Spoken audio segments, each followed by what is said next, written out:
ছাত্রলীগ প্রতিষ্ঠিত করতে পারে, যে অপর যে দলগুলি আছে সেকুলার রাজনীতি করে, হ্যাঁ, ধরেন বিএনপি আছে, কমিউনিস্ট পার্টি আছে, আরো অন্যান্য বাম দলগুলি আছে, তাদের সাথে ছাত্রলীগ, আগে তো আমরা দেখছি আমাদের ছাত্র জীবনে আমরা ছাত্রলীগ করার কারণে কোনোদিন ছাত্রদলের কারোর সাথে আমাদের সম্পর্কের অবনতি ঘটে নাই। আমাদের যা কিছু ঘটতো এটা রাজনীতির মাঠে, এবং দিন শেষে আমরা তো একই টেবিলে বসে চা খেতাম।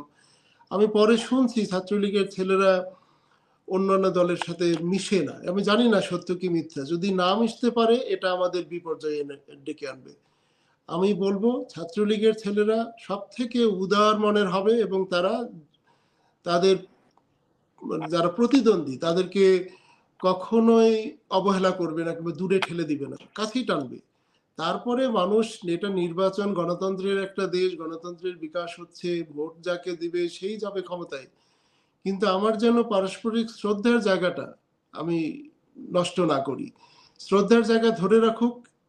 দেখেন বাহাদুর ব্যাপারীর এক্সাম্পল দিলাম, হ্যাঁ, আমি একটা উদাহরণ দিই। ঢাকা ইউনিভার্সিটি ডাকসুর ইলেকশনে ও তখন ওই শহীদুল্লাহ হল থেকে ইলেকশন করলো, সেখানে তার প্যানেলে তার ভোট হলো 1200-র উপরে, আর এই সেকেন্ড পজিশনে ছাত্রলীগ থেকে যারা দাঁড়াইছে তাদের ভোট কারো 250-র বেশি না, যতদূর আমার মনে পড়ে।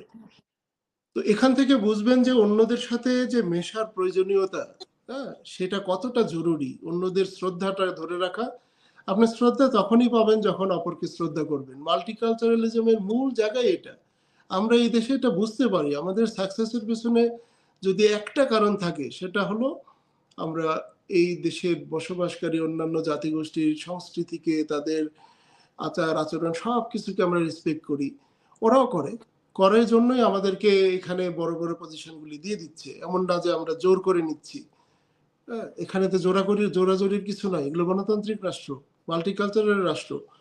তো ছাত্রলীগের জন্য এই বিশ্বায়নের এই যুগে চোখের সামনে পরিষ্কার, যারা যত বেশি অপরকে শ্রদ্ধা করবে, অপর সংস্কৃতিকে শ্রদ্ধা করবে, অপর রাজনীতির মতামতকে শ্রদ্ধা করবে, তারপরে নিজের রাজনৈতিক মতবাদটা সে প্রচার করবে এবং সেটার পক্ষে জনগণকে আহ্বান জানাবে যে হ্যাঁ, আমি আমার এই কর্মসূচি এটা বাস্তবায়ন করব।